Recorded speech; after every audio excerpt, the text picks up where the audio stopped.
We had long planned to visit Switzerland, and that time had finally come in the spring of 2017. With miles to burn that we had earned on more challenging trips, we booked the flights and signed up for a 12-day Rick Steves tour of Switzerland. Switzerland is a landlocked country surrounded by France, Germany, Austria, and Italy. The majority of the population speaks German, but the area around Lausanne is very French, and Lugano has Italian influence. Most people think of the Alps when they think of Switzerland, but much of the population lives in the central Swiss plateau, consisting of fertile plains and rolling hills. This area covers about 30% of Switzerland and is the heartland of Swiss farming and industry.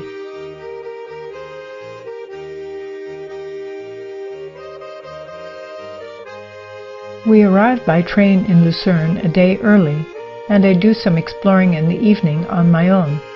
I was hoping to find a high point overlooking the lake for some evening views and perhaps a sunset. I find what I'm looking for at the grounds of the Music Conservatory. I am rewarded with a fine view of the lake and a sunset. It's a perfect end to my first day in Switzerland.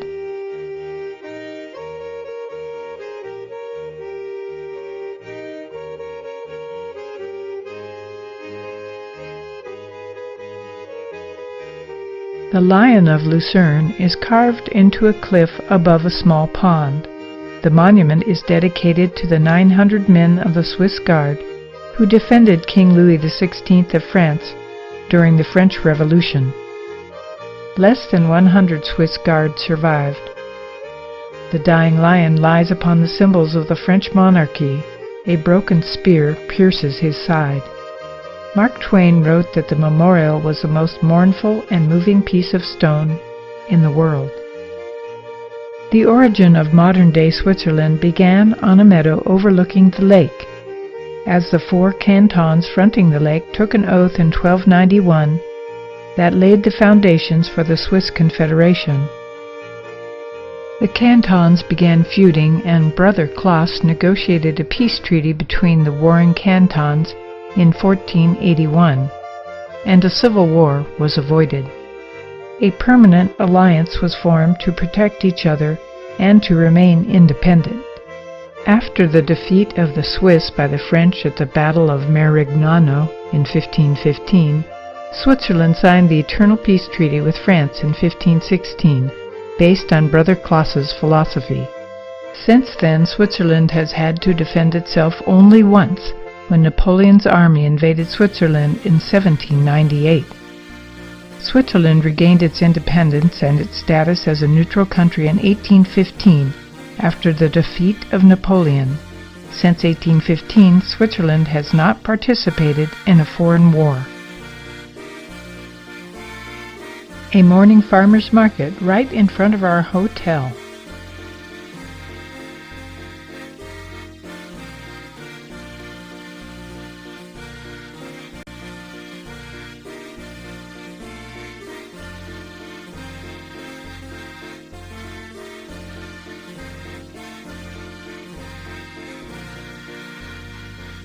We stay in the Hotel des Alpes, and our room has a fine view of the Chapel Bridge crossing the River Reuss. Built in the 14th century, it was part of the city's fortifications. In the roof gables are paintings of city life and Swiss history. The bridge passes by a tower that served as a lookout and a prison. After crossing the bridge, I visit the Baroque Catholic Church consecrated in 1677. Its entry overlooks the River Reuss. Stunning frescoes adorn the ceiling of the church in true Baroque fashion.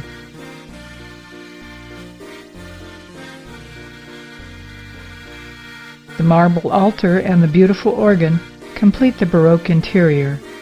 I take in all the beauty of this wonderful church and think about those who made it possible.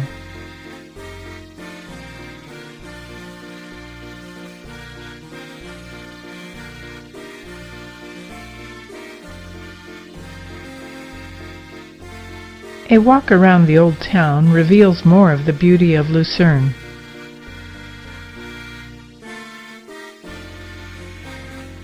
Water fountains with water so clean and pure you can drink it right from the fountain. Facades of some of the buildings are decorated with beautiful frescoes.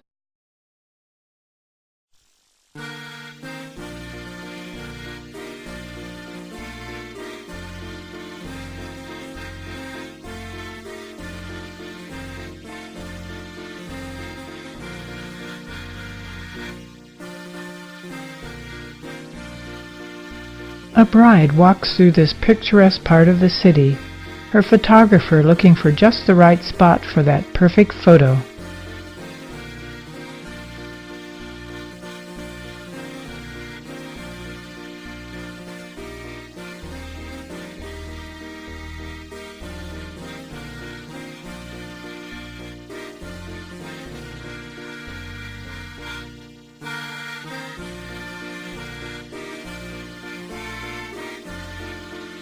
In the afternoon, I choose to walk along the shoreline of Lake Lucerne. A wide pedestrian walkway makes this a very pleasant stroll.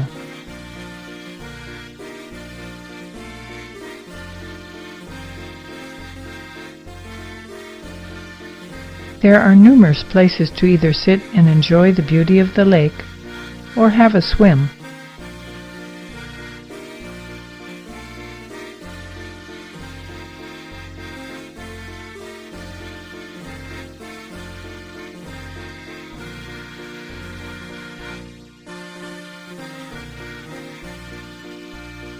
The next morning we take a short cruise across the lake and continue the journey by bus, enjoying the views all along the way as we travel to the alpine village of Engelberg, where we spend the next 2 nights.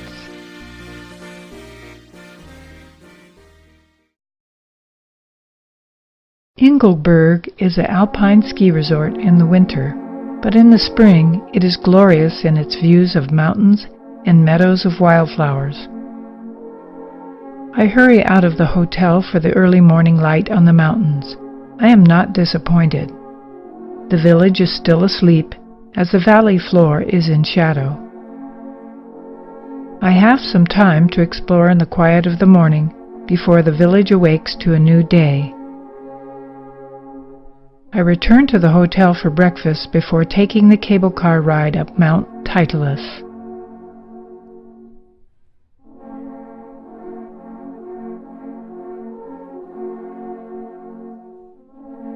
The gondola ride up the mountain takes me swiftly from the valley floor to farms just before the mountain, and then the ascent becomes more rapid, past an alpine lake, until we reach the snowy upper reaches of Mount Titulus. The breathtaking views from the cable car were worth the ride.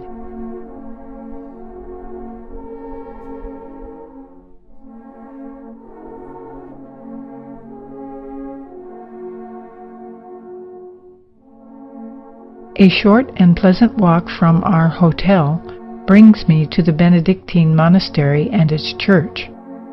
Inside the church, the Baroque interior showcases wonderful paintings along with ornate chandeliers. The organ of this church is the biggest organ in Switzerland.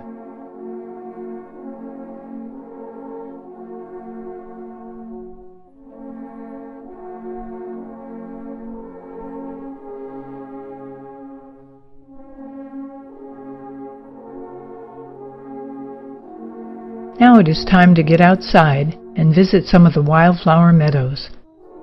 I choose to sample one of the numerous hiking trails near Engelberg and go for a wildflower walk. Soon I am busy finding things and flowers to photograph. Swiss homesteads dot the landscape, and everywhere I look there are meadows of flowers.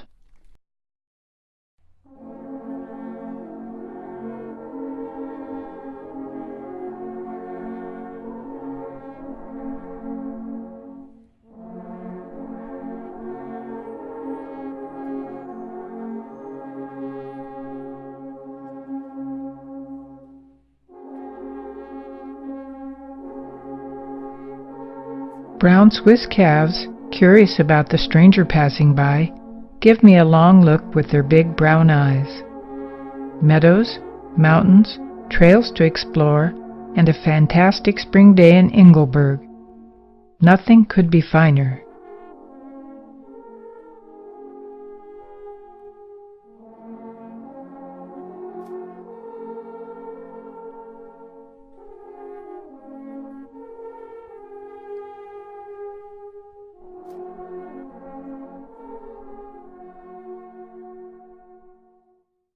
Leaving Engelberg, we head for the Gotthard Pass in the Swiss Alps to make our way to the Italian side of Switzerland. The pass connects northern and southern Switzerland. We drive the winding road over the 6,909-foot pass. The ride is stunningly beautiful as we cross the Swiss Alps. There's a tunnel under the mountain, but that is for those who are not on vacation.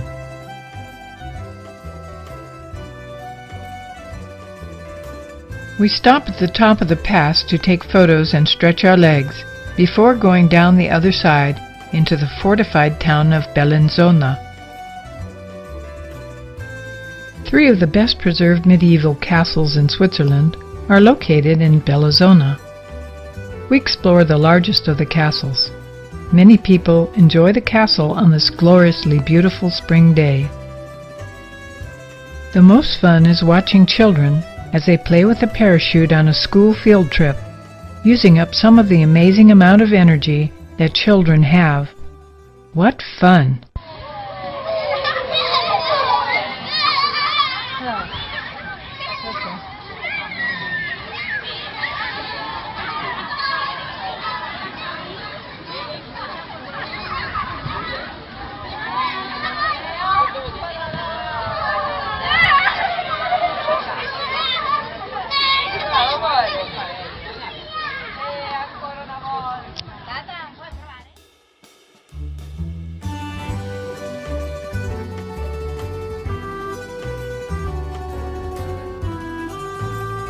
The views from the castle makes me wish I had more time to explore this charming medieval town.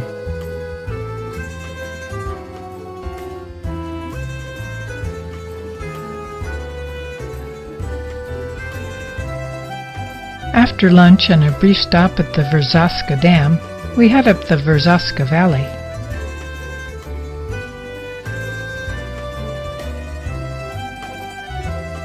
A stop at a small mountainous village brings us face to face with many tourists enjoying the emerald-colored waters of the Verzasca River. A double-arched stone bridge was built about 400 years ago and spans the river. It is a great place to take a photo. Many tourists, myself included, take photos of the river and the bridge, a truly beautiful spot.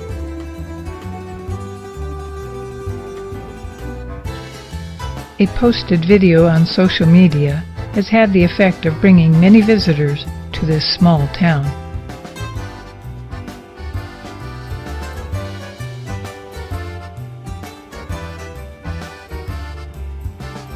At the end of the valley lies the picturesque village of Sonogno. Dating back to 1200, it is the last village on the paved road in the valley of Verzasca.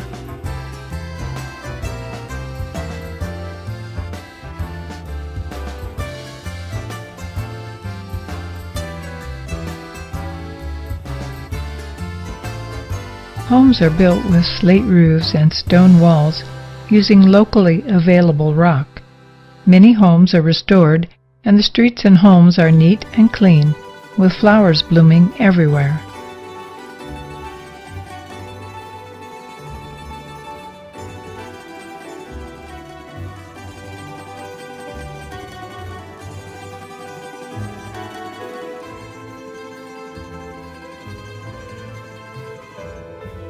It is almost too good to be true, and looks like a movie set.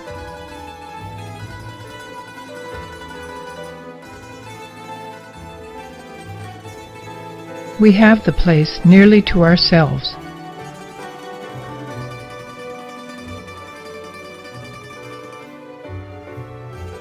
Compared to the other village overrun with visitors, this is much quieter, and just a few miles away.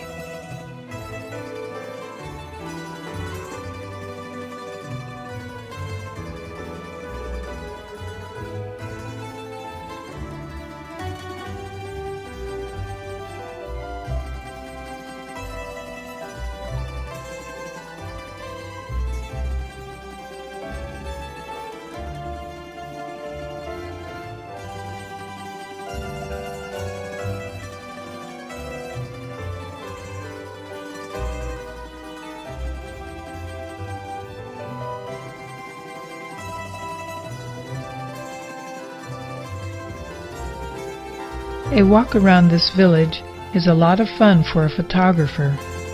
Everywhere I look there's a picture to be taken.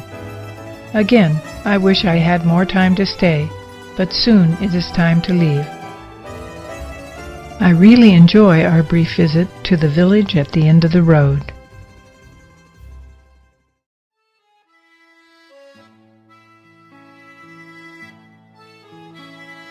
We arrive in Lugano at our hotel in the late afternoon after a full day of activities.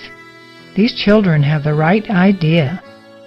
Time to crash in our room for a few minutes before venturing out to see Lugano. Across the street from the hotel is the Church of St. Mary of the Angels.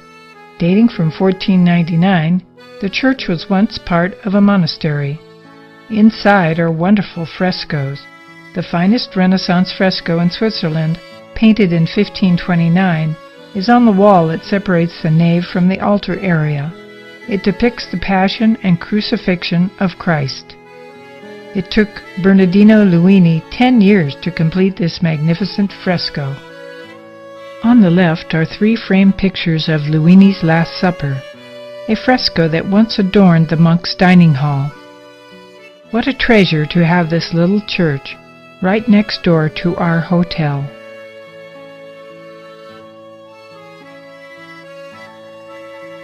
Lugano is Switzerland with an Italian accent and is situated within 50 miles of the Italian city of Milan. Located on the shore of beautiful Lake Lugano, I can see Italy just across the lake.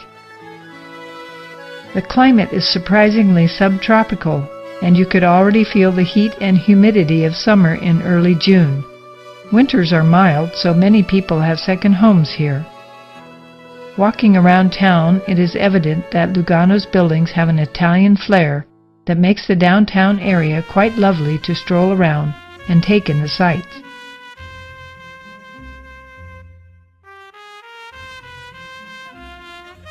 A train station centrally located in the heart of downtown can connect me to scenic rides in Switzerland or take me to Italy.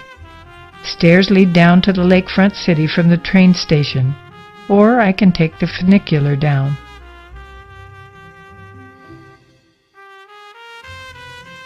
Fresh markets selling produce make me a little hungry, so it is time to visit an Italian-style deli here that is out of this world, where I can buy wonderful salami and other delicacies for a picnic lunch along the shores of the lake.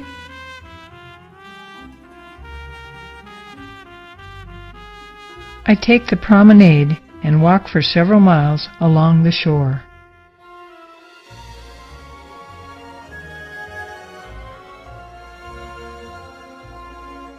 After lunch, more walking in the city to enjoy its beautiful buildings.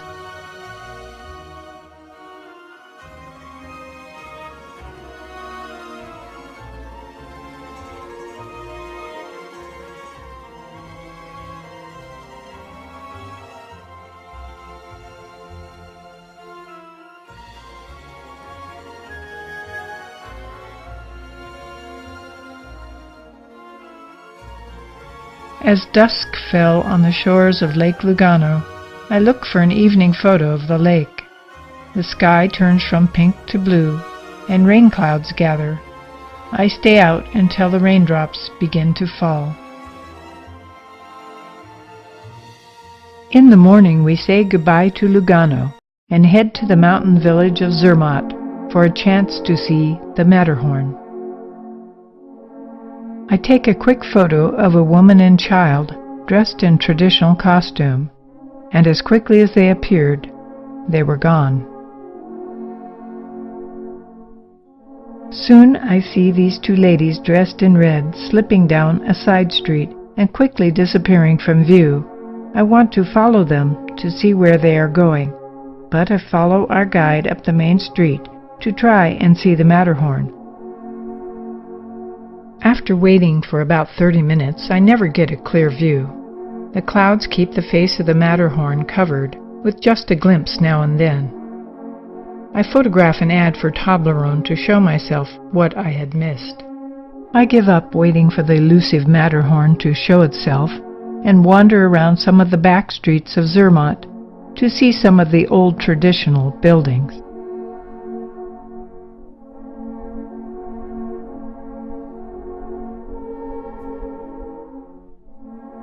Some of the buildings are raised on stilts above the ground, with a large stone disc placed above the stilt to prevent rodents from finding their way into the buildings.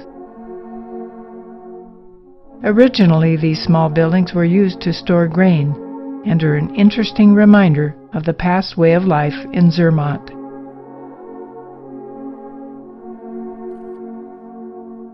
Back on the road again, heading toward Meran.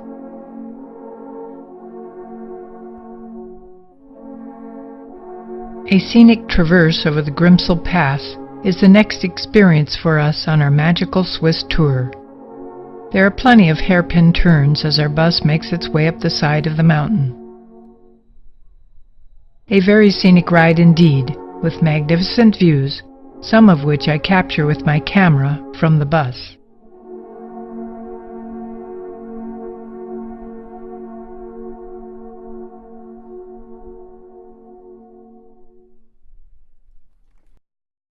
And then we are at the top, and it is time for a break, and a group photo, and a few shots of the snow and ice.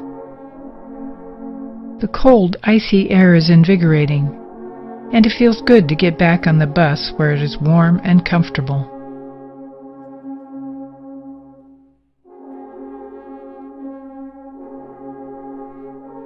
Then it is down the other side of the pass and into the beautiful Lauterbrunnen Valley.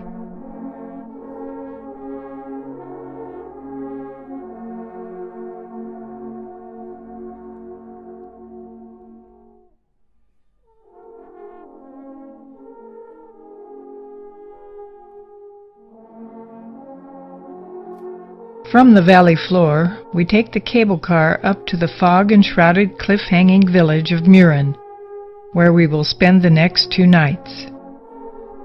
There is a spectacular view of 3 towering mountains from Meran, the Eiger, the Monch, and the Jungfrau. But as we arrive in Meran, none of these mountains can be seen. The fog blankets everything, and we settle in for the night, hoping for better weather the next day. The dawn comes, but there is no clearing, but lots of fog and dripping rain. I venture out into a white world and find that there are many wildflowers and Swiss cows with their big bells ringing whenever they move. I take pleasure in photographing both. Raindrops, like jewels, hang from the flowers.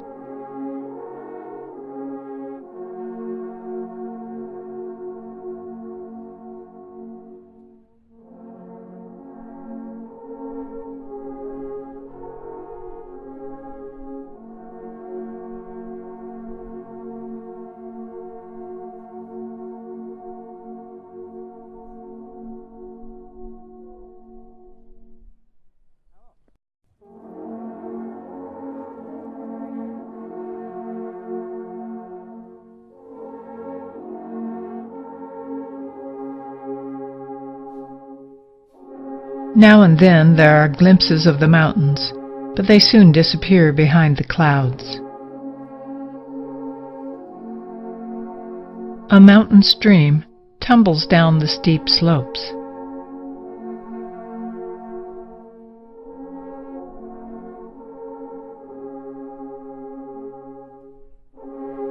As evening approaches, I see a tantalizing partial view of the mountains from the porch of the hotel. If only the clouds would part.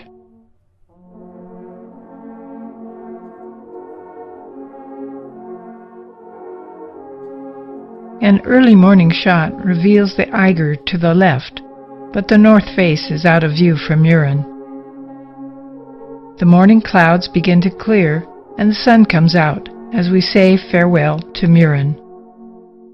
I will have to come back if I wish to see all of the mountains behind the clouds.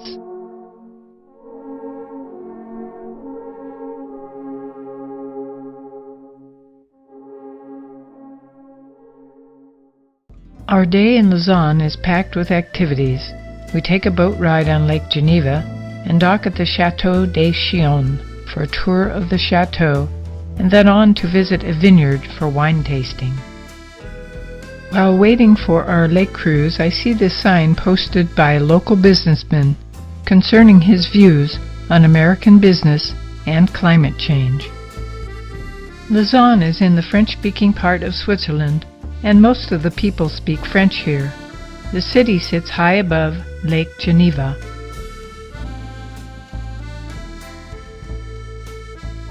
Lausanne is host to the National Olympic Committee and the Olympic Museum.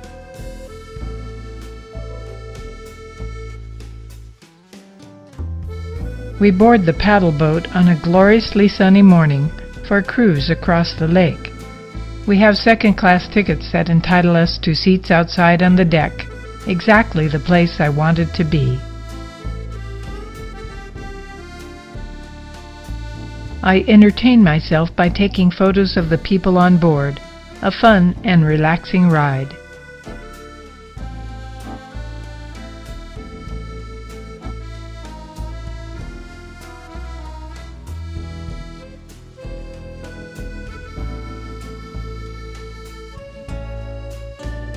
Arriving to the chateau by boat is an experience to remember.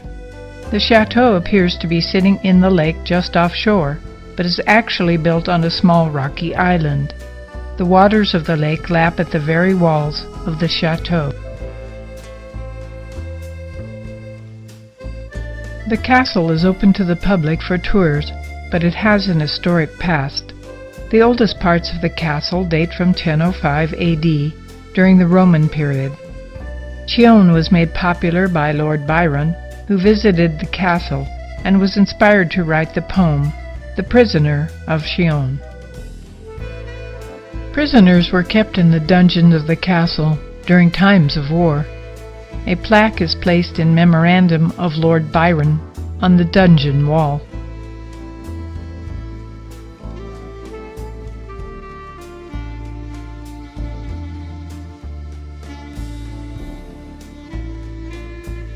Several rooms are open for viewing, and old chests from the castle are on display.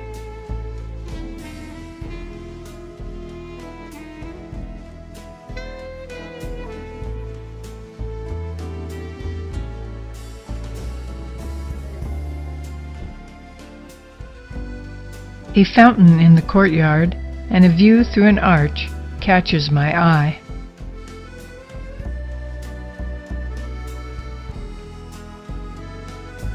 In the country, vineyards blanket the slopes going down to the shores of Lake Geneva.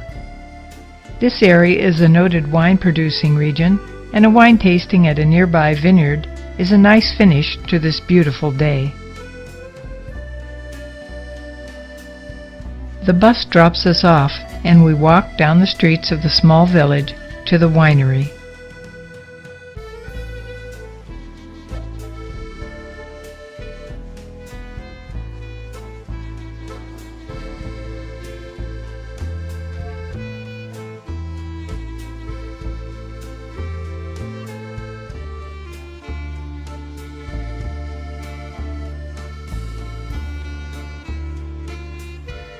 After a short visit inside, we move to the outdoors and a stunning setting where we enjoy the views and the wine.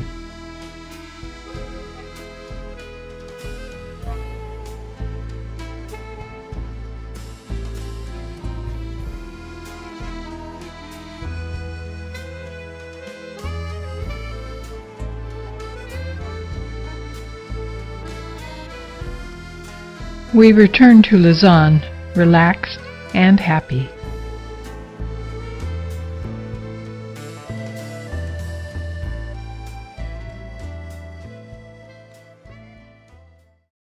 On our way to Bern, there is a brief stop in Avenches to visit the site of the ruins of Roman Avanticum, the largest Roman city in Switzerland.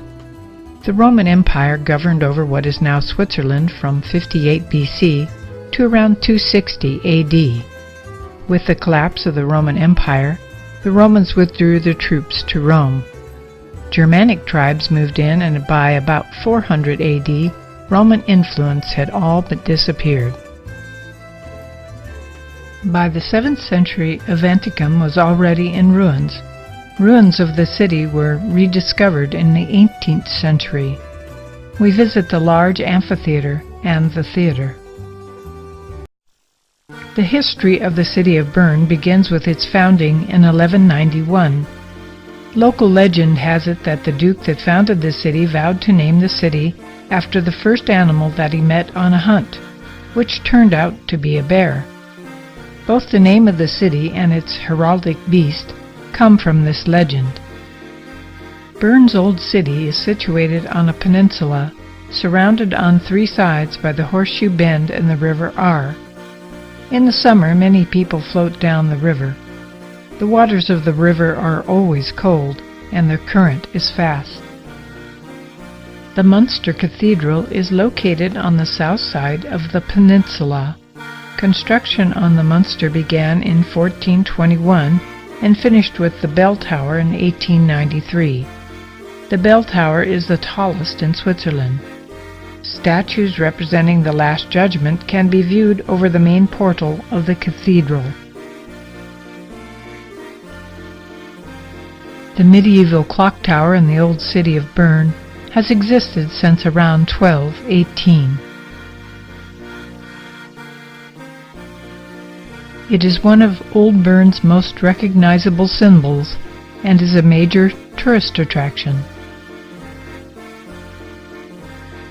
Lower Gate Bridge is the oldest bridge in Bern still in existence. The original bridge, most likely a wooden walkway, was built in 1256 and spanned the River Aar. The bridge was destroyed in a flood in 1460. Within 1 year, construction began on a new stone bridge. There are over 100 public fountains in the city of Bern. The fountain statues were created as Bern became a major city-state during the 16th century. A sunny afternoon in Bern is a good time to enjoy walking the streets of the city.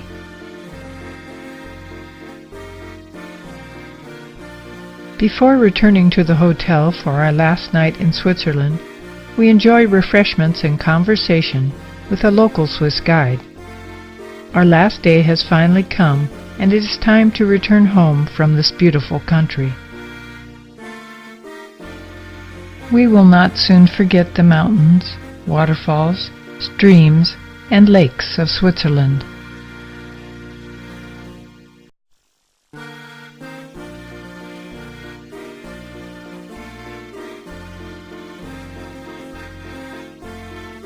Nor will we forget the mountain villages of Mürren, where we lived in a cloud for 2 days, or the ski village of Engelberg, and the ride to the top of the mountain.